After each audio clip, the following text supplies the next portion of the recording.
N'oublie pas de t'abonner à la chaîne YouTube Togoli News.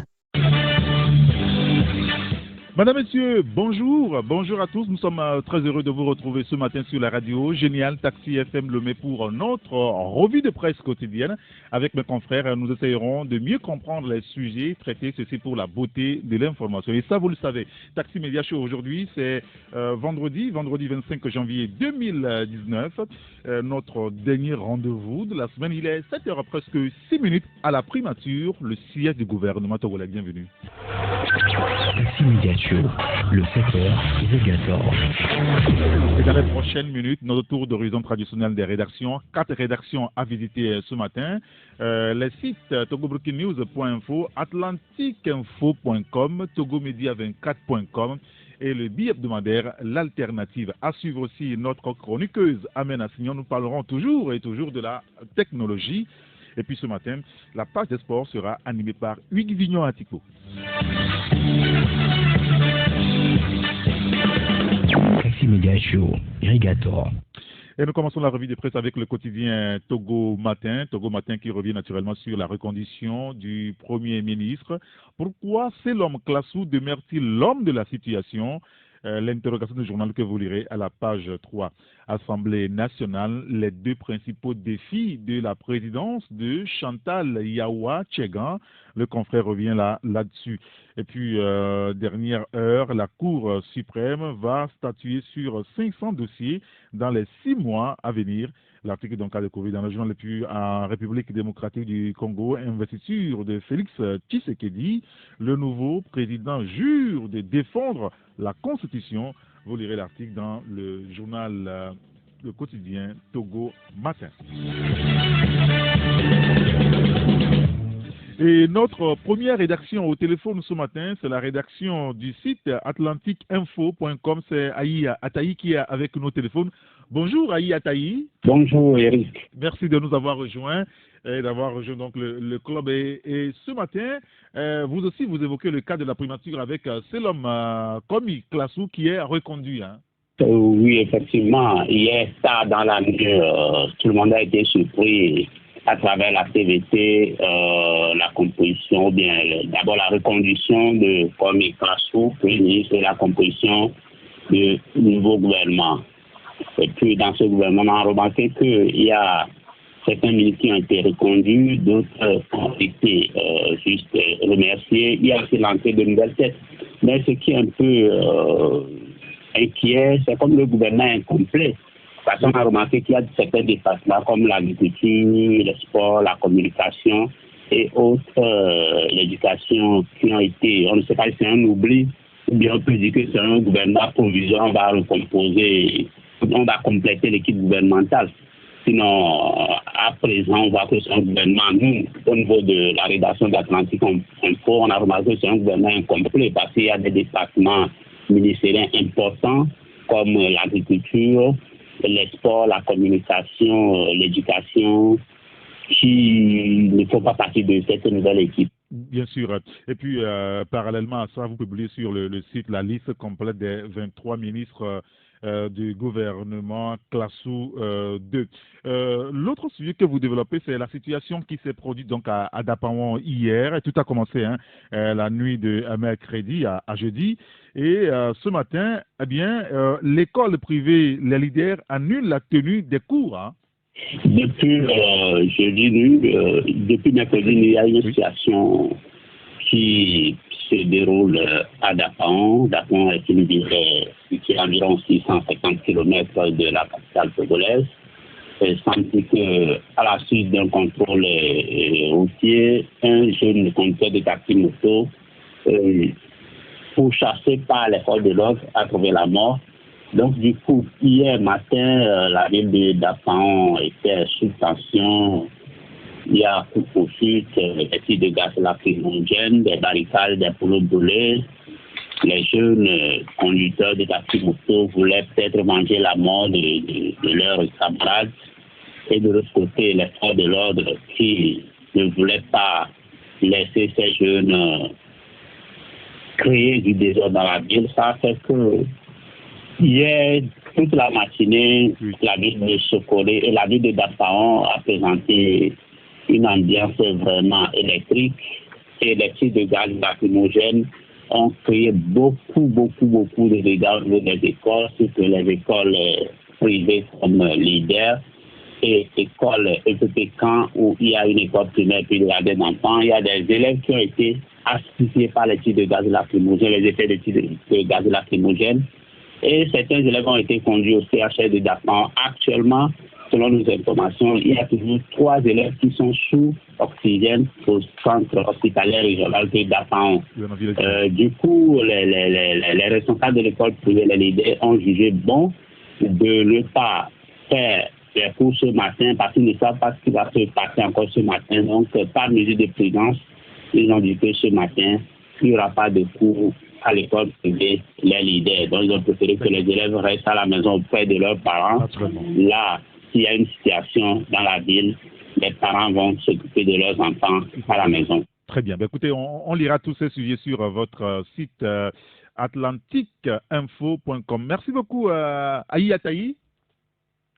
Merci, Eric. Merci aux auditeurs du Tri de Taxi FM. Merci et bonne journée à vous. Pareillement à vous. Merci. Et notre deuxième rédaction ce matin au téléphone, c'est celle du site togobreakingnews.info. C'est Didier Asogba qui est au téléphone avec nous. Didier, bonjour. Bonjour Eric et bonjour à tous ceux qui abordent du taxi ce matin. Merci de nous avoir rejoints et justement vous aussi vous revenez sur la reconduction de Selom Klassou et le gouvernement qui est connu aussi au même moment. Oui, évidemment, c'est pratiquement une surprise. Personne ne s'y attendait parce qu'on n'est pas habitué à cette pratique. On sait que généralement le Premier ministre est nommé, annoncé, et après on nous annonce qu'il est chargé de faire des consultations pour former son gouvernement. Mais hier, pratiquement tout a été fait au même moment et plus tard dans la nuit, et pendant que personne ne s'y attendait encore. On voit un décret portant composition du gouvernement et sur lequel on lit que le Premier ministre Klassou est reconduit et on nous donne également la composition du gouvernement. Ça a été une surprise que le gouvernement soit publié plus tard dans la nuit et que les Togolais, finalement ceux qui étaient déjà dormis hier, ne découvrent le gouvernement que ce matin. On aurait aimé que les choses se fassent comme avant, mais apparemment, on le disait hier même à l'antenne, c'est ça aussi la gouvernance de Fort Yacingbe, fait de plusieurs surprises, plusieurs surprises. La surprise, c'est hier la composition du gouvernement en même temps que la nomination, la recomposition du Premier ministre. Plus tard dans la nuit, et certains Togolais, ceux qui sont des noctambules, ont pu suivre un peu. Ben, ceux qui dorment tôt sont déjà dormis et aujourd'hui, c'est ce matin qu'ils découvrent la composition du gouvernement. Et certains même s'amusaient hier sur les réseaux sociaux pour dire si certains ministres nommés ou reconduits ne dormaient même pas à l'heure là, quoi, pour mourir un peu. Mais pour faire simple, Selom Klassou, sa reconduction autant pour moi, pour certains, c'est une surprise. Pour d'autres, ce n'est pas une surprise. Pour ceux qui disent que c'est une surprise, ils pensent que depuis qu'il est à la tête du gouvernement, véritablement pas grand-chose n'a été fait. Surtout qu'il a été nommé dans le cadre d'un mandat dit social.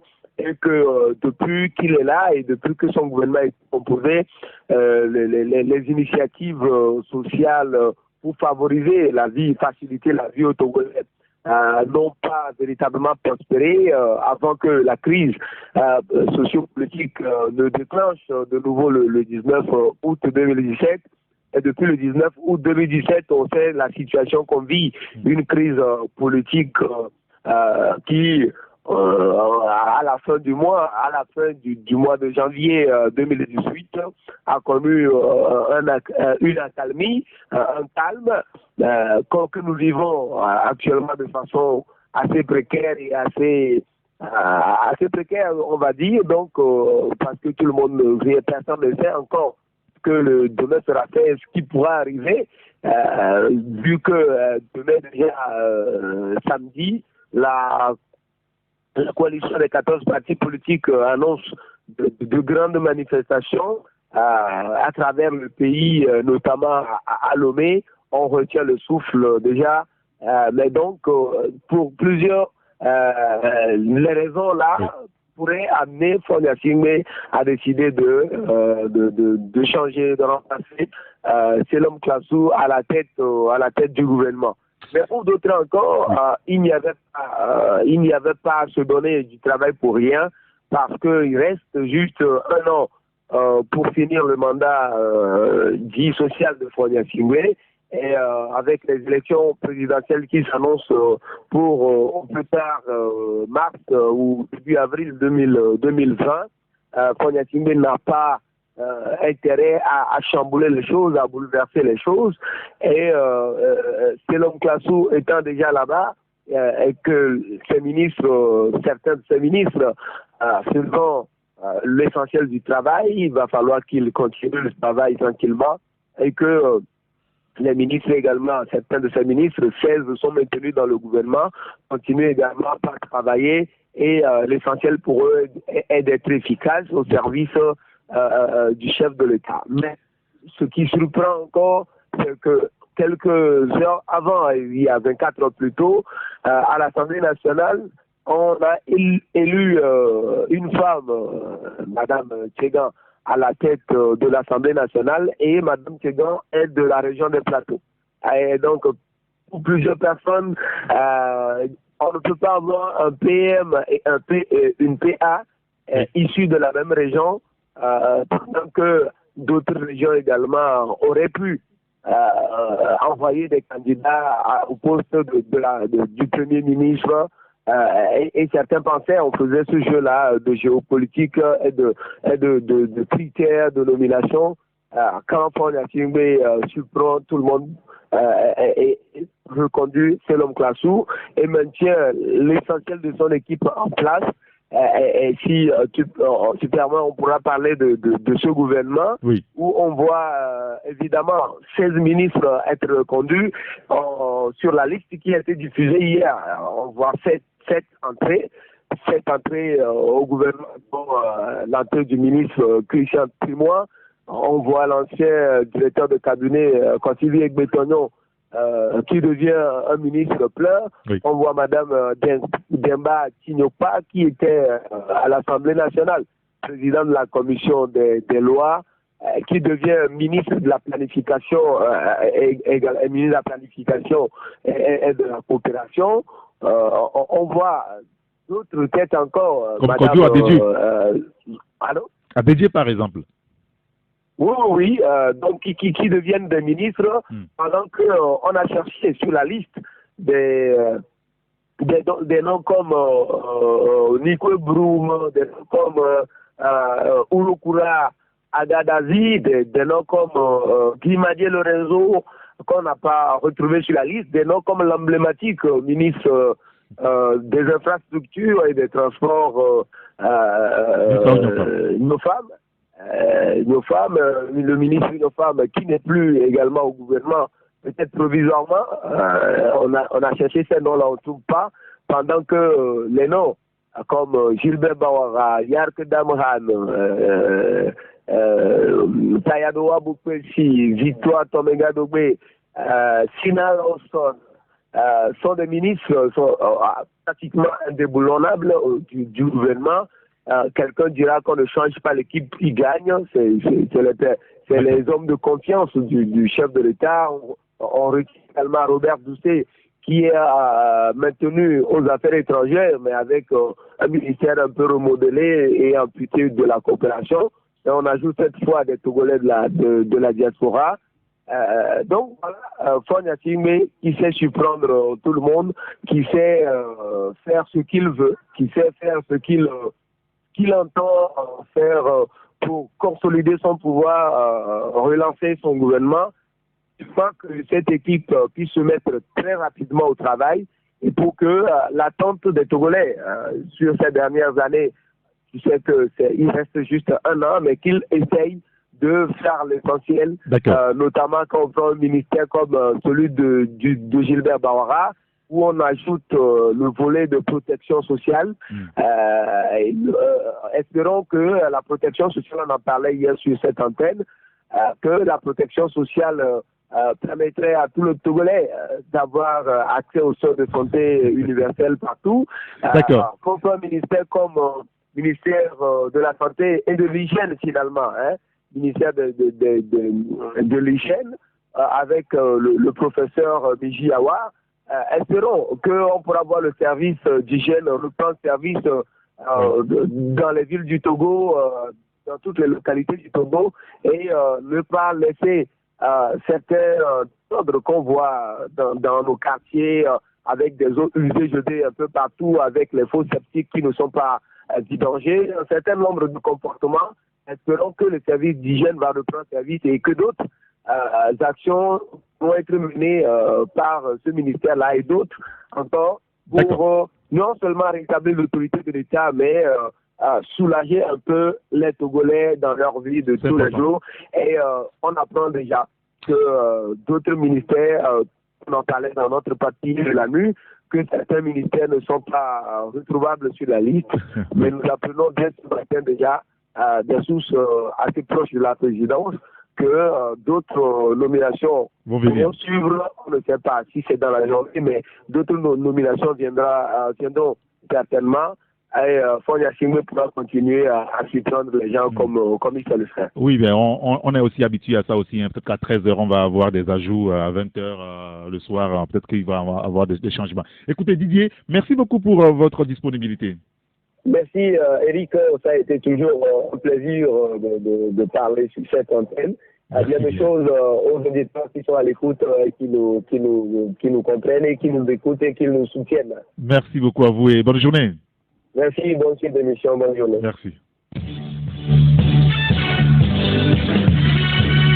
Alors, dans les kiosques ce matin, il y a le journal L'Union pour la Patrie. Le confrère parle de la constitutionnalité du règlement intérieur de l'Assemblée nationale, les modifications acceptées finalement, enfin les nouvelles bien entendu. Un groupe ne peut être reconnu comme administrativement constitué que s'il réunit au moins le 25e des membres composants de l'Assemblée nationale. Toutefois, l'Assemblée nationale peut délocaliser certains de ses travaux en tout autre lieu de la République, peut-on lire donc dans le journal L'Union pour la Patrie. Et puis, Tchegan Yawa aux commandes de l'Assemblée nationale, ajoute donc le confrère. Enquête Afro-Baromètre, les Togolais réalisent une avancée notable dans l'égalité genre. C'est ce que vous lirez à la page ici du journal L'Union pour la Patrie. Et puis, il y a un autre article, c'est pour réussir la mise en œuvre des plans de développement, le Togo et 10 pays africains créent le réseau africain Delivery United. Donc, Unite, oui, c'est ça. Enfin, on a des problèmes avec l'anglais de toute façon. Bon, c'est pas grave. Nous avons Aubin Koutele qui est au téléphone avec nous. Salut, l'administrateur principal du site togomedia24.com. Aubin, bonjour. Bonjour Saint-Henri et bonjour à tous les branchés de Taxi Media Show. Alors on parlera tout à l'heure du gouvernement Selom Klassou, mais parlons d'abord de OADA avec 2 cabinets d'avocats togolais parmi les 25 meilleurs. Hein. Oui, exactement Eric. L'Organisation pour l'harmonisation en Afrique du droit des affaires OADA a établi son classement de l'année 2018 des cabinets d'affaires et d'avocats les plus performants de l'année 2018. Alors, parmi les 25 cabinets classés, on retrouve 2 cabinets togolais. Alors, il s'agit, disons, du cabinet Martial Akapo, qui est très connu au Togo et qui a beaucoup travaillé, qui s'est vu classé 13e dans ce classement des 25 meilleurs cabinets de l'OADA. Alors, il y a un autre cabinet d'avocats qui est classé 18e Alors, je pense que nous allons inviter les lecteurs de Togo Média 24 à lire sur le site de Togo Média 24 et comprendre et connaître le 8e et qui est le 2e Togolais classé. Alors, il faut dire que... Allô? Oui, allez-y, Aubin. Alors, il faut dire que dans ce classement, la première place est gardée, ou bien il y a le cabinet sénégalais Ouda Lofiem qui a été classé première de cette classification de l'année 2018. Alors, l'autre sujet, c'est la primature. Et Faure Gnassingbé reconduit, c'est l'homme classou. 7 ministres font leur entrée, hein, c'est ce que vous notez. Oui, Eric, je pense qu'il y a une très grande confusion dans le dans la formation de ce gouvernement. D'abord, M. Faure Gnassingbé nous a surpris en ce qui concerne l'heure où on annonce le gouvernement. Vous-même, vous savez que vous en avez parlé et beaucoup de confrères ont déjà évoqué le sujet. M. Faure Gnassingbé est toujours habitué à nous surprendre. La première surprise avant l'annonce de ce gouvernement, c'est l'heure à laquelle on nous a annoncé ce gouvernement, tard dans la nuit. Et le Premier ministre Selom Klassou a été reconduit presque 20 jours après sa démission qui faisait suite à l'organisation des élections législatives de 2018 où il y avait eu une nouvelle législature qui s'est installée. Alors, le Premier ministre a été reconduit à son poste parce qu'il reste un mois. Nous sommes à un an des élections présidentielles et qu'il ne fallait pas prendre le risque de prendre une nouvelle tête, mais il fallait continuer dans la même dynamique que le Premier ministre Selom Klassou a eu à mener depuis sa nomination. Alors, il a été reconduit. Ils ont dit qu'il y a 7 ministres qui font leur entrée, c'est-à-dire des ministres qui n'ont jamais été ministre, disons-le comme ça, c'est-à-dire que c'est la première fois de faire leur entrée ou bien de tenir un poste ministériel. On remarque aussi qu'il y a des anciens qui sont revenus dans ce gouvernement, à l'instar de Taïrou Babiek qui est revenu, de Christian Trimoa qui est revenu. Alors, le responsable de l'auteur et de l'Office togolais des recettes, qui est un membre qui est dans le bureau du parti au pouvoir Union pour la République, je vais parler de Kodjo Adedje, a pris le poste de ministre du Commerce et du Transport. Tous les autres confrères qui m'ont précédé ont parlé quand même de cette absence de certains ministères qu'on ne comprend pas. Il y a le ministère de la Communication, des Sports. Normalement, c'est un ministre. Quand on veut faire l'annonce d'un gouvernement, vous savez bien que c'est au ministère de la Communication de faire ce genre d'exercice, alors qu'on remarque que le ministère de la Communication n'y figure même pas. Alors on se demande pourquoi. Et autre chose à remarquer, c'est que il y a aucun ministre, il y a aucun gouvernement, il y a aucun membre de l'opposition, disons-le, l'UFC qui a été longtemps avec le parti au pouvoir dans ce gouvernement n'a pas été ou bien n'a aucun poste, mais on espère que peut-être des tractations sont. Allô, Aubin? Je pense que nous avons perdu Aubin. Je voudrais bien l'écouter dans son analyse jusqu'au bout. On pourra le retrouver, Aubin, tout à l'heure, peut-être pour qu'on aborde un autre sujet très important lié donc à cette nouvelle sortie du ministre de la Sécurité, puisque lui, il est au gouvernement, il reste au gouvernement, Yark Damran. Mais peut-être avant de le retrouver, dire que dans les kiosques ce matin, il y a le billet hebdomadaire, l'éveil de la nation, qui revient également sur la composition du gouvernement. Comme il s'est l'homme Klassou reconduit, sans surprise, une équipe de 23 ministres, 10 nouvelles entrées, notre confrère. Alors on retrouve Aubin. Aubin? Oui, Eric, c'est Eric, on a été coupé. Oui, allez-y maintenant. D'accord. Alors, je disais qu'il y a certains ministères qui n'ont pas été annoncés dans ce gouvernement. Alors, on espère que d'ici 13 heures, on va pouvoir avoir le nom des ministres ou bien des portefeuilles de certaines personnes qui vont diriger le ministère de la Communication, de l'Agriculture, du Tourisme, etc. Parce que il faut dire que certains caciques du régime, comme Nissao Nonfam, les Gézim, Urokura Agadazi, ont été pour l'instant éjectés en attendant que le gouvernement soit complet, parce qu'il faut dire qu'il y a sérieusement un problème dans la formation de ce gouvernement. Peut-être c'est une autre manière de M. Faure Gnassingbé de nous surprendre.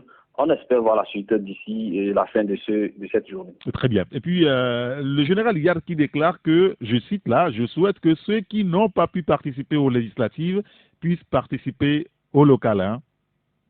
Oui, c'est le ministre de la Sécurité et de la Protection civile qui a été élu, reconduit dans ce gouvernement de M. Selom Klassou, si on peut le dire, M. gouvernement Selom Klassou II. Alors, il était en début de semaine à Abidjan où il participait au Salon international sur la sécurité et la défense. Et il a accordé une interview à nos confrères du journal en ligne, l'autre journal, où le général Yacoub Damam a émis l'idée quand même que, vu que le gouvernement togolais, dans son agenda pour l'année 2019, a prévu l'organisation des élections locales, le général Yacoub Damam a souhaité que ceux qui n'ont pas pu participer à l'élection législative, vous les connaissez très bien que moi, Eric Gator, que c'est les membres de la coalition des 14 partis politiques de l'opposition.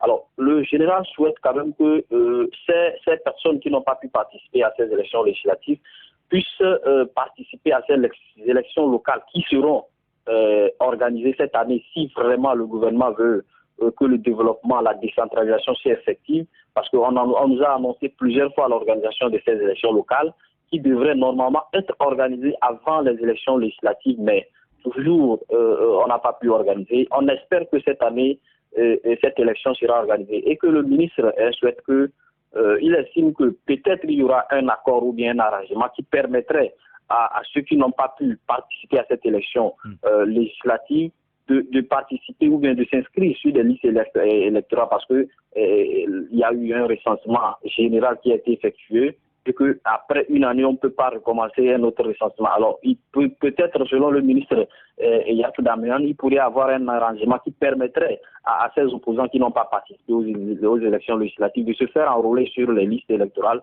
afin de participer à l'élection locale qui est prévue pour cette année. Alors, le ministre Yacoub Damam est revenu quand même sur l'Assemblée nationale. Il estime que l'Assemblée nationale, au niveau de l'Assemblée nationale, tout est mis en place avec l'élection de la première femme qui va chapeauter ou bien qui va diriger l'Assemblée nationale. Il s'agit de Mme Tchegan Yawa qui prend le perchoir. Alors, le ministre pense que tout est mis en place pour que les nouveaux députés puissent s'atteler à leur devoir ou à leur mission. Vous savez que beaucoup de Togolais, et 84% des Togolais, plus de 84% des Togolais selon l'Afrobaromètre, espèrent que les réformes constitutionnelles et institutionnelles soient opérées. Alors, je pense que c'est ce à quoi M.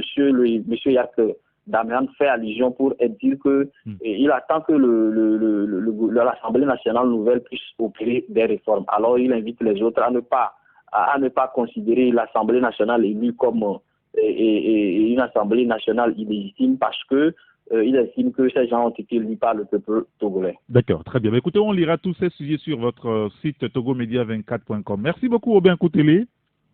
Merci Cédric et bon vendredi à Togocel, à tous les abonnés de Togocel. Pourquoi est-ce que vous souhaitez? Non, parce qu'ils nous ont coupé en direct. D'accord, très bien. Écoutez, merci beaucoup Aubin et bonne journée. Merci et bonne suite d'émission. Merci bien.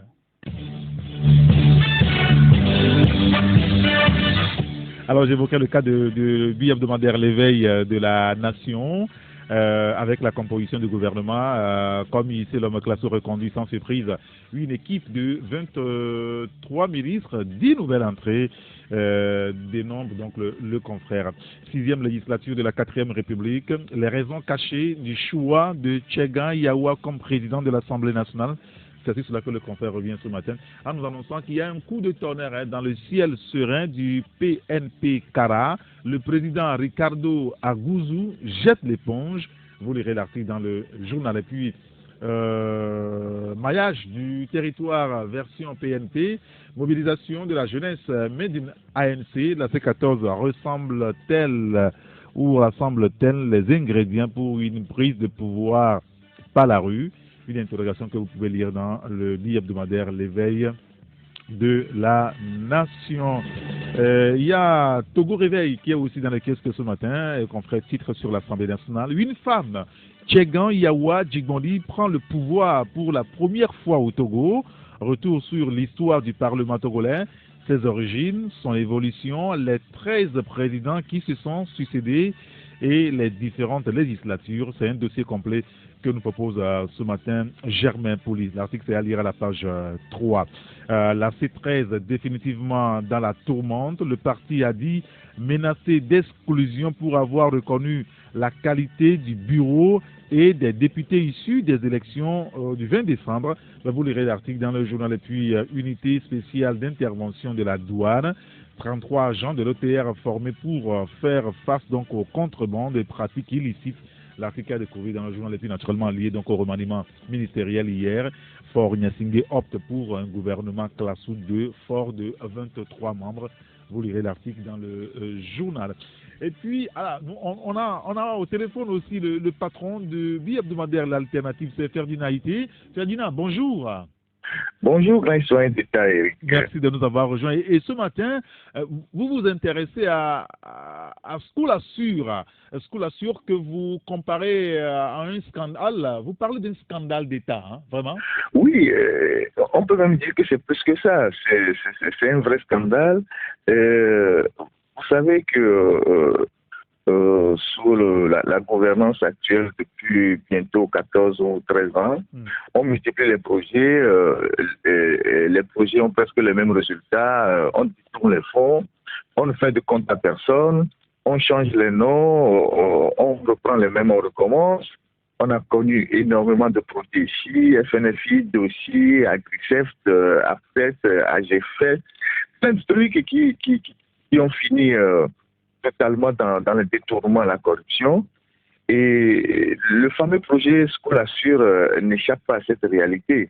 Ce projet a été lancé le 1er septembre 2017 et on l'avait présenté comme la vision de M. Pognasimbe pour accorder, pour fournir une assurance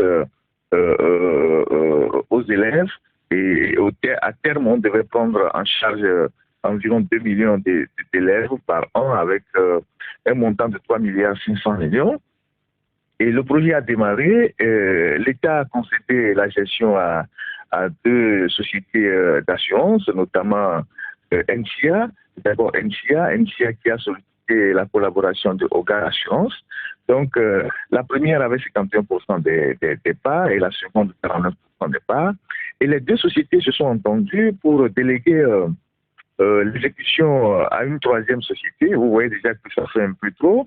Et à cette 3e société qui a eu la responsabilité de gérer sur le terrain le projet qui s'appelle Afrique Assistance.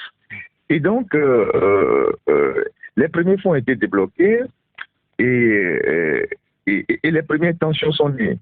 Alors, sur les 3 milliards 500 millions qui ont été débloqués, qui devaient être débloqués, l'État avait avancé une partie à NCA, et NCA qui a avancé une autre partie à, comment on appelle-t-on, à Afrique Assistance, qui a commencé ses activités, et le reste des fonds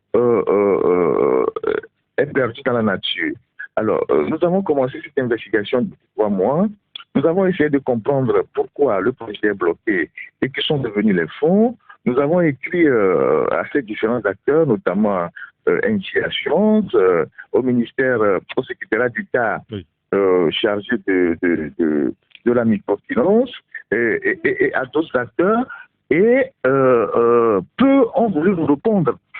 Par exemple, NCA nous a renvoyé vers l'État en disant le contrat qu'ils ont signé comporte des clauses de confidentialité qui ne peuvent pas nous répondre tant que l'État n'a pas parlé.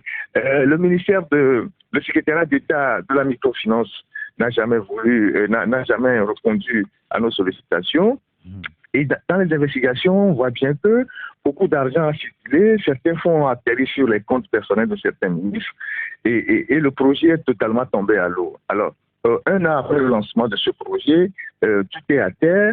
Il n'y a eu aucun compte qui a été fait. Il n'y a pas d'audit. La société à qui on a attribué l'exécution de la prestation est dans une tension avec les 2 assureurs. Et voilà comment les élèves qui devaient bénéficier de ce projet sont laissés pour compte et l'argent a pris des destinations totalement inconnues. Donc, ce matin, nous avons fait un premier aspect sur ce dossier-là pour montrer à l'opinion comment est-ce que les gens s'arrangent à travers des projets pompeux pour détourner l'argent du pays. 3 milliards 500 millions, on ne sait pas ce que vraiment ces fonds sont devenus. D'accord, très bien. Écoutez, Skoula, sur un scandale d'État, on lira l'article à la page 5. Page 5 de votre journal. Vous revenez également, Ferdinand, sur la présidence de l'Assemblée nationale. Yawa Djigbandi Tchaga, pour vous, c'est une marionnette, c'est ça? Oui, tout à fait, c'est une marionnette. C'est une marionnette parce que, d'abord, son élection à la tête de l'Assemblée, c'est un jeu de l'ombre qui s'est déroulé. Vous savez qu'au départ, il avait été demandé à ce que les députés puissent modifier l'article 9 du règlement intérieur et cette modification a été retoquée par la Cour constitutionnelle. C'était pour placer certaines personnes à la tête de l'Assemblée chaque année. Et puisque ce plan a échoué, le plan B a été sorti et c'est ce plan B qui se trouve être cette dame-là. Et au départ, certains barons voulaient mettre à la tête de l'Assemblée comme Iclassou, on n'était pas sûr qu'ils soient reconduits. Bon, c'est fait depuis hier nuit et on ne voit pas véritablement ce que cette dame pourra faire à la tête de cette assemblée. Elle a certes eu une promotion, je peux dire, stratosphérique, parce qu'elle vient, parce que personne ne l'attendait là-bas, mais en réalité, c'est l'exécutif qui continue de mettre la main sur l'Assemblée nationale et cette dame ne pourra faire que la bonne volonté de M. Fogna-Signé. Donc pour nous, c'est carrément une marionnette, c'est une personnalité qui ne pourra pas influer sur quoi que ce soit ou agir sur les événements. Voilà. Très bien. Écoutez, on lira l'article à la page 3 de votre journal. Et ce matin, vous parlez également de gestion chaotique. Hein. Le port autonome de Lomé éprouve des difficultés à payer les salaires de ses agents. Ça continue? Oui, ça c'est un autre scandale. On en parlait depuis. Vous savez, le port autonome de Lomé, longtemps présenté comme le poumon de l'économie nationale, est dans un état totalement comateux. Les mafieux qui gèrent le pays se sont organisés pour vendre tous les secteurs juteux du port en pièces détachées. Il y a eu des privatisations obscures, bizarres, et la direction du port n'est cantonnée qu'à gérer quelques miettes. Mais depuis des années, le port ne compte plus vraiment au budget de l'État. Quand vous prenez la loi des finances, c'est totalement à zéro. Et plus grave, le port a des difficultés même pour supporter ses propres charges. Du coup, la direction a recours à des découvertes ou à des prêts bancaires depuis des années pour payer, pour supporter ses charges et payer le personnel.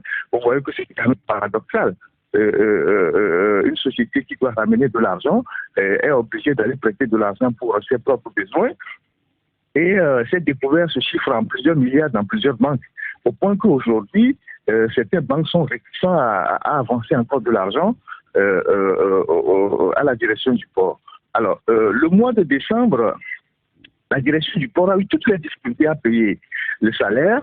Le 13e mois qui est généralement accordé aux agents a été gelé et les agents ne savent pas si à la fin du mois de janvier, ils pourront avoir leur salaire.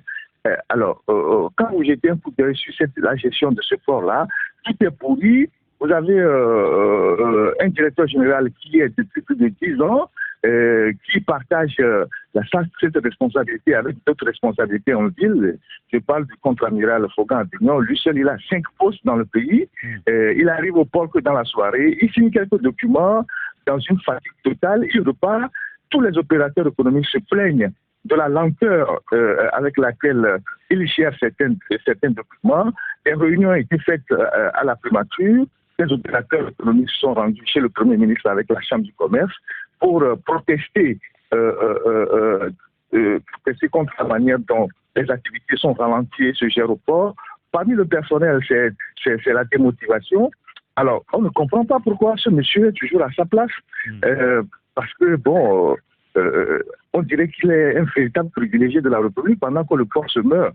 Et donc, lorsqu'on vous dit qu'une structure comme le port autonome de Lomé, qui doit renflouer les caisses de l'État, est en train de prêter de l'argent pour payer les salaires de ses fonctionnaires. Et il risque même de ne plus en payer parce que le truc est arrivé à un niveau où les banques ne veulent plus donner de l'argent. C'est la catastrophe. Maintenant, il faudra pratiquement sauver ce port-là, lancer un nouveau management, sinon on ne pourra pas tenir pendant longtemps.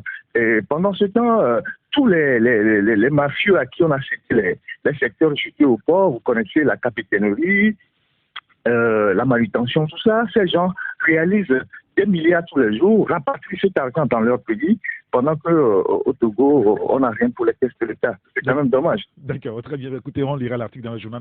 Et puis, un dernier mot, Ferdinand, sur, je veux dire, les médias publics. Les ristournes du Trésor seraient au cœur d'une tension à la télévision togolaise. Oui, tout à fait. Il y a une atmosphère un peu tendue à la TVT entre les agents, la direction, le ministère. Au cœur de ce mouvement d'humeur, une affaire de ristourne de fonds qui devait servir à gratifier les agents à la fin de l'année. Vous savez que la télévision, les médias d'État font des recettes et ces recettes sont versées au Trésor et à la fin de l'année, le Trésor, après avoir fait les comptes, renvoie à la direction, à chaque direction de ces médias, une partie de l'argent pour servir à gratifier une partie de l'argent à la direction pour gratification une partie de l'argent, j'y arrive finalement, pour gratifier les fonctionnaires. Et cette année, et c'est une pratique qui date depuis 2007, mais depuis longtemps, l'argent a toujours pris des destinations inconnues à la TVT. Et un contrôle a été fait il n'y a pas longtemps, et le chef comptable et le chef publicité ont été relevés de leur fonction par le ministre de la communication. Et puis, cette année, le Trésor a envoyé 75 millions. Les agents n'ont pas vu les traces de ces 75 millions-là. Ils ont interpellé leur direction qui dit que l'argent se trouve encore au niveau du ministère. Du coup, il y a une tension qui se trouve à la télévision nationale. Vous savez que cette télévision est dans une situation aussi totalement délabrée. Et les studios sont archaïques, les locaux sont crasseux. Sur le plan de la prestation, vous avez vous-même une idée de ce que les Togolais pensent de cette télévision. Bref, rien n'est fait aujourd'hui pour mettre cette télévision sur la planète de la modernisation comme nos télévisions en Afrique et partout. Et donc, un audit même a été réalisé sur la gestion précédente. Je pense que cet audit a révélé des malversations qui tournent autour de 2 milliards. Des gens ont été interrogés par la gendarmerie. Et donc, là, actuellement, cette tension est palpable et les agents veulent récupérer les 75 millions qui sont pour le moment dans les locaux du ministère de la Communication. Peut-être que avec le remaniement qui arrive, ou qui est arrivé, ils pourront avoir accès à ces fonds-là. D'accord, très bien. Ben, écoutez, Ferdinand, parlons-en en quelques secondes. Quel est votre avis sur le gouvernement Classou 2 ? Oh, pas grand-chose. On parle même, on recommence parce que s'il faut passer 3 semaines pour nous sortir cette liste-là, c'était pas la peine. Et vous voyez bien que, d'ailleurs, c'est une liste incomplète. En plus, le gouvernement nomme le Premier ministre avec le même décret que les ministres, alors que la Constitution dit le Premier ministre est nommé, il propose les membres du gouvernement et le président de la République accepte. Là, on nomme le Premier ministre la même nuit que les ministres et le gouvernement se retrouve incomplet. Quand on fait une analyse rapide de cette équipe-là, c'est les mêmes voleurs qu'on a pris pour recommencer le même scénario. Et donc, pour tout dire, il n'y a rien, il faut circuler. D'accord, très bien. Ben, écoutez, on lira en tout cas ce sujet-là dans votre journal alternatif ce matin. Merci beaucoup, Ferdinand Haïté. Merci, Eric. Et à tout à l'heure. À plus tard.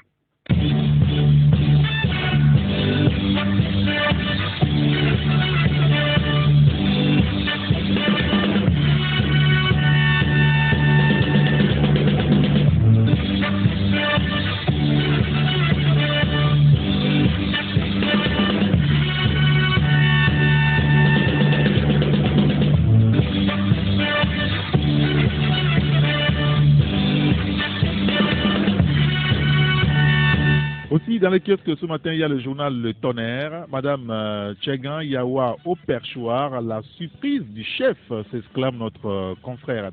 Union des forces de changement, guerre de génération autour de Gilles-Christ Olympio. Vous lirez l'article à la page 3, puis élaboration du plan stratégique de la HAC pour la période 2019-2023. Le rapport à mi-parcours de l'analyse diagnostique et des axes stratégiques de l'institution adopté.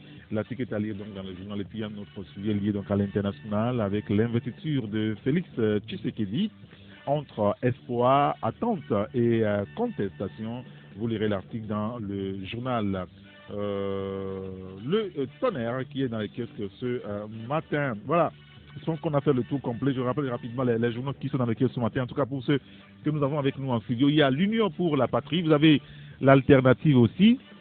Il y a l'éveil de la nation. Vous avez Togo Réveil, le quotidien Togo Matin. On n'a pas encore le quotidien Liberté. Il y a quel autre journal enfin, vous pouvez visiter les sites comme togobreakingnews.info, atlanticeinfo.com ou togomedia24.com. Il est 7h55 sur la radio Taxi FM Le Mai. Taxi Media Show, la chronique tech, Amen Assignon. La chronique tech avec Amen Assignon qui est au téléphone avec nous. Amen, bonjour. Bonjour Alligator. Merci de nous avoir rejoints. Nous sommes à vous maintenant pour votre chronique tech. Hein. Oui, tout à fait Eric. Et on va commencer avec cette information, notamment avec le service de messagerie WhatsApp. Il ne sera plus possible de transférer des messages au-delà de 5 personnes simultanément. L'annonce a été faite par la vice-présidente de la société chargée des politiques et de la communication, Victoria Grande, nous apprend le site d'information Africa Rendez-vous, qui veut renforcer sa lutte contre les fake news. Cette restriction du service de messagerie est en cours de déploiement dans le monde entier contre la propagation de la désinformation. Et pour les promoteurs de WhatsApp, le nombre limite de 5 est raisonnable pour atteindre, disent-ils, des amis proches tout en aidant à prévenir les abus et notamment les fake news, comme je le disais à l'instant. Cette mesure a été déjà testée en Inde depuis juillet 2018. Le plus gros marché de WhatsApp va s'étendre progressivement aux autres pays du monde. En plus de limiter le nombre d'envois, WhatsApp a aussi supprimé le bouton qui permettait de transférer rapidement des images et vidéos à d'autres personnes dans ce pays. Cette restriction a pour objectif de maintenir WhatsApp tel qu'il a été conçu, une application de messagerie privée. Alors Eric, est-ce que vous avez déjà entendu parler du dark web? Non, pas vraiment. Voilà. Eh bien, ce terme est généralement utilisé pour décrire les espaces les plus sombres du web. Et oui, c'est la partie non visible du iceberg. Depuis les débuts du web, Internet a accueilli cet univers assez sombre.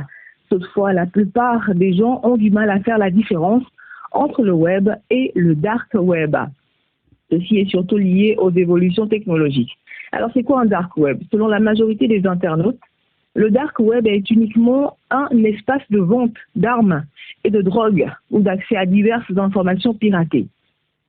Les sites présents sur cet espace sont similaires à des sites normaux. En effet, les éditeurs fournissent des renseignements classiques concernant leur site. Et d'ailleurs, on peut parfaitement y accéder depuis des navigateurs traditionnels comme Chrome ou encore Firefox. Alors, la différence réside surtout au niveau de leur accessibilité. Il faut en outre un programme pour pouvoir accéder à ces sites. Leur principale caractéristique est leur capacité à fournir un anonymat optimal pour les utilisateurs et les développeurs de sites. Alors, comment déterminer un dark web, ou bien un site issu de dark web? Pour reconnaître un site web sur cet espace, il faut vérifier leur terminaison. Et très souvent, il se termine par I2P ou Onion, O-N-I-O-N. Ainsi, lorsque vous voyez ce genre de terme sur un site, vous pourrez savoir qu'il s'agit d'une plateforme issue du dark web. Ce sont des signaux qui indiquent à des logiciels tels que Tor ou Freenet comment trouver des sites web tout en préservant la confidentialité des identités des utilisateurs et des hôtes. Ces programmes ont débuté il y a quelques décennies déjà. Voilà sommairement ce qu'on peut retenir du dark web. Eric. Très bien, c'est noté. Merci beaucoup à Amena Signon. Merci, Eric. Et déjà, bon début de week-end et bonne journée. Merci et bonne journée à vous aussi. Merci.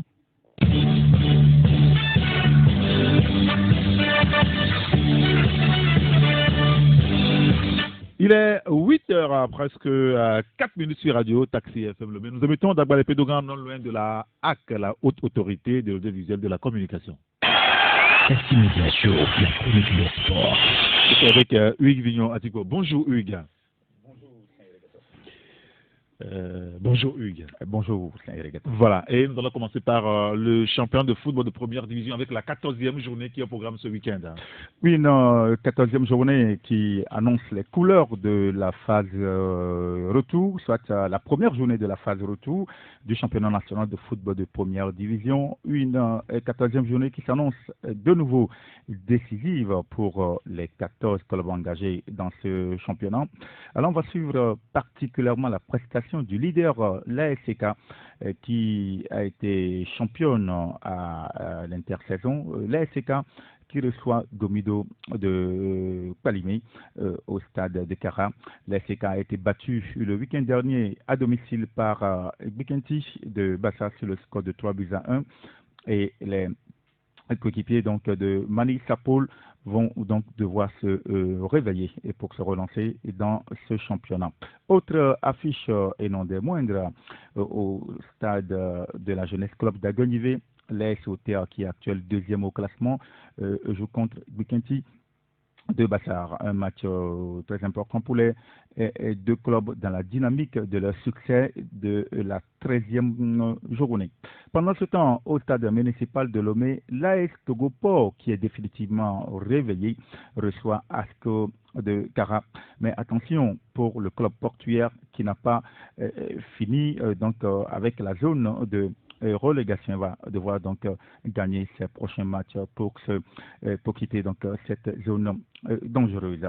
Adapon, Fouadan de la localité reçoit Golossou des lacs les requins mâles orphelins donc de leur entraîneur Amégan Didier effectue donc le plus long voyage de cette journée pour y défier Fouadan qui va devoir donc continuer sur sa belle lancée après avoir battu le week-end écoulé son adversaire. Autre duel très important également à Bafilo, Sarah FC qui reçoit Ange FC. Et puis Dito, qui a eu domicile dans le nord du pays, se déplace à Tchamba pour y défier Koroki de la localité. Et puis un autre choc qui est sans doute décisif pour le staff technique. Il s'agit donc du match Semasi Maranatha de Fiokpo. Les guerriers de Tchaoudjo sont avertis. Ils n'ont plus droit à l'erreur à domicile devant leurs supporters face à Maranatha de Fiokpo. Tous ces matchs se déroulent le dimanche 27 janvier 2019 à partir de 15h temps universel. Alors, est-ce qu'on peut déjà aussi avoir le programme de la 10e journée du championnat de deuxième division? Oui, le programme donc de la 10e journée du championnat national de deuxième division avec déjà demain samedi 2 matchs en avancée dans la zone nord. À Pagoуда, l'AS Bina qui reçoit le Tchaoudou Athletic Club et puis à Sokode, duel entre Unisport et Kakadre de Défalé. Dimanche 27 janvier, on suivra les confrontations Sotoubois entre Fukpa et Agoua et à Mango entre Doumbé et Odalou. 10e journée du championnat de deuxième division dans la zone sud. Un match à avancer demain samedi au stade municipal de Lomé. L'Entente de Lomé attend de pied ferme Arabia FC de Tabligo. Les autres matchs se disputent le dimanche au stade de Bossimi. Agaza offre son hospitalité à Okiti de Badou. Au stade d'Ablogamé, l'étoile filante a rendez-vous avec SNPT FC. Au stade de la Vieille Kotoko affronte Espoir FC, gros duel en perspective. Et puis au stade de Tapamé, le leader Ifodien reçoit Esfosa. Et puis match amical international des mois de 20 ans, le Togo et le Burkina Faso se sont neutralisés de partout. C'était mercredi dernier. Ah oui, en mise au vert à Lomé dans le cadre des préparatifs de la Coupe d'Afrique des Nations U20 qui va se dérouler donc au Niger en février. Les étalons juniors du Burkina Faso ont livré donc un match amical mercredi dernier face aux éperviers juniors du Togo. Les scores à l'arrivée, 2 buts partout. Les buts des Togolais ont été inscrits par Akoro Bilali sur penalty à la 8e minute et à Guidi Anani Roland à la 23e minute. Diarasuba Salifou sur penalty à la 30e minute a réduit le score pour les étalons juniors qui vont égaliser à la 90e minute par Nikema Khalifa qui profite d'une hésitation du goal togolais pour mettre les pendules à l'heure.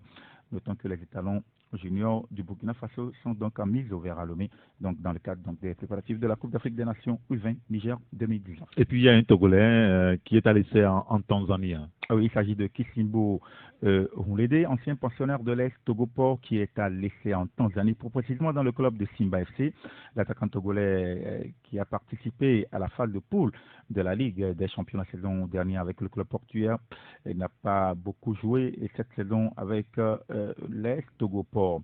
Il est donc en essai au club Simba FC. Il a d'ailleurs disputé cette semaine 45 minutes d'un match amical, notant que Simba FC dispute la phase de poule de la Ligue africaine des champions et est logé dans le groupe D en compagnie d'Alali, de l'AS Vita Club et de Souara. Après 2 journées, notons que Simba FC est 3e de son groupe avec 3 points. Alors, la nouvelle de Cheyi Emmanuel Adebayor et son club Istanbul Basaksehir. Oui, Emmanuel Cheyi Adebayor a débuté l'année 2019 en fanfare en permettant donc à son club de marquer l'unique but et de se qualifier pour les 16e de finale de la Coupe de Turquie. Mais cette semaine, malheureusement, le capitaine des éperviers et ses coéquipiers ont été éliminés de la Coupe de Turquie par Arti Sport, 4 buts à 1. Istanbul Basaksehir, il faut le rappeler, est l'actuel leader du championnat turc et ce club donc échoue aux portes des 8e de finale de la Coupe nationale. Basaksehir s'est attaché cette semaine également les services de l'attaquant sénégalais Dembaba après Robinho. Très bien. Alors, le club égyptien d'Ismaili a été disqualifié, lui, de la Ligue des champions. Oui, la Confédération africaine de football, la CAF, a eu la main assez lourde après l'arrêt du match Ismaili et le club africain à la suite donc des jets de projectiles sur la pelouse. Et le club égyptien d'Ismaili a été disqualifié de la Ligue des champions en application des articles 3 des règlements de compétition. Ismaili donc est sorti du tournoi. Le groupe C revient donc à 3 équipes, à savoir le CS Constantine, le club africain et le tout-puissant Mazembe. Les résultats d'Ismaili sont également annulés conformément aux articles 13 et 18. Au classement, le club algérien domine avec 6 points le classement devant les Tunisiens et les Congolais qui pointent à 0 unité. D'autant que l'arbitre camerounais Alou Néan a dû stopper la partie vendredi dernier suite à des jets de pierre et de bouteilles d'eau sur son assistant. Le club africain menait en cet instant précis sur le score de 2 buts à 1. Et puis le coup de tonnerre vient de l'AS Monaco avec Leonardo Jardim qui redevient l'entraîneur de Monaco et il succède ainsi à Thierry Henry. Mais qu'est-ce qui se passe-t-il sur le vieux rocher? Oui, la succession de Thierry Henry sur le banc de l'Est Monaco a été vite réglée hier nuit. Tout s'est joué lors d'un dîner dans un restaurant asiatique de Monaco qui réunissait jeudi soir Vadim Vasiliev, le vice-président de l'Est Monaco, Leonardo Jardim et son agent Georges Mendez, ainsi que Nicolas Edbeck, le directeur général adjoint de l'Est Monaco. À l'issue donc du repas, Vasiliev, le numéro 2 du club monégasque, et Leonardo Jardim, son futur ex-entraîneur, se sont mis d'accord sur la signature d'un contrat de 2 ans et demi. Leonardo Jardim est donc lié sous contrat avec l'AS Monaco jusqu'en juin 2021. Il faut dire que quelques heures plus tôt, Thierry Henry a été suspendu de sa fonction d'entraîneur et c'est Franck Passy, l'entraîneur adjoint, qui va assurer ce vendredi les séances d'entraînement. Et toujours Franck Passy, Marseille, Lille, maintenant Monaco. Et puis quelques infos mercato, Hugues. Oui, quelques infos mercato avec le Paris Saint-Germain qui s'attache les services du jeune Leandro Paredes en provenance de Zénith Saint-Pétersbourg, et montant donc de la signature du contrat, 47 millions d'euros, bonus compris. Et c'est le cas déboursé donc le Paris Saint-Germain pour arracher le milieu de terrain de 24 ans arrivé en Russie 2017. Et puis, info mercato également, Mario Balotelli est désormais marseillais. Il a paraphé un contrat de 6 mois avec le club marseillais. Marseille va payer l'intégralité du salaire de l'attaquant italien. Et c'est malheureux, disparition d'Emiliano Sala, 1 minute de silence sur les terrains de Première Ligue ce week-end. Oui, c'est qu'a déclaré, c'est qu'a décidé donc la Première Ligue anglaise. Tous les matchs au programme ce week-end en Angleterre vont être précédés d'1 minute de silence, et ceci en hommage à Emiliano Sala. Pour l'instant, on ne sait pas s'il est toujours en vie ou pas, mais la Première Ligue a décidé donc de lui rendre un hommage à travers donc la minute de silence qui va précéder tous les matchs du championnat d'Angleterre ce week-end. Et puis, on finit avec un mot sur le tennis, avec Open d'Australie et Lucas Pouille, qui défie Novak Djokovic ce vendredi. Oui, c'est un important challenge pour le Français Lucas Pouille qui défie ce qu'on peut qualifier de monument du tennis actuellement à l'Open d'Australie. Il s'agit donc de Novak Djokovic, numéro 1 mondial et invaincu en Grand Chelem depuis 19 matchs. Le Français devra rassembler toutes ses qualités et ne pas dévier de la justesse des choix affichés depuis le début du tournoi pour espérer créer l'espoir. Le coup d'envoi du match, c'est tout à l'heure à 8h30. Très bien, on aura le plaisir de suivre ce match dans 15 minutes plus exactement. Merci beaucoup, Hugues Bignon-Atikpo. Et c'est sur cela que nous mettons un terme à Taxi Media Show de ce vendredi. Merci à Jack Prospect qui a assuré la mise en onde. Juste après, nous vous retrouverons Emmanuel Afanyagbe. 9h, la salle de rédaction vous retrouvera pour le bulletin d'information, suivant avec Hugues Bignon-Atikpo. Joël Honiglo, 9h10 pour le journal ANV. Et puis, non, je ne sais pas s'il y aura le journal ANV aujourd'hui. C'est beaucoup plus le sport. Le sport, le foot avec Aquilin Junior. Et puis à 10h, vous allez rire un petit peu avec lui. Le rire est thérapeutique. Moi, j'aurai le plaisir de vous retrouver lorsqu'il s'en ira à 11h avec l'équipe de vendredi, où nous essaierons de décrypter les grands sujets de l'actualité. Nous parlerons du gouvernement, classe 2, bien entendu. Appelez-moi Saint-Henri Gator. Excellente journée à tous. Au revoir. Merci d'avoir regardé la vidéo. Abonne-toi et partage la vidéo sur les réseaux sociaux, Facebook et WhatsApp.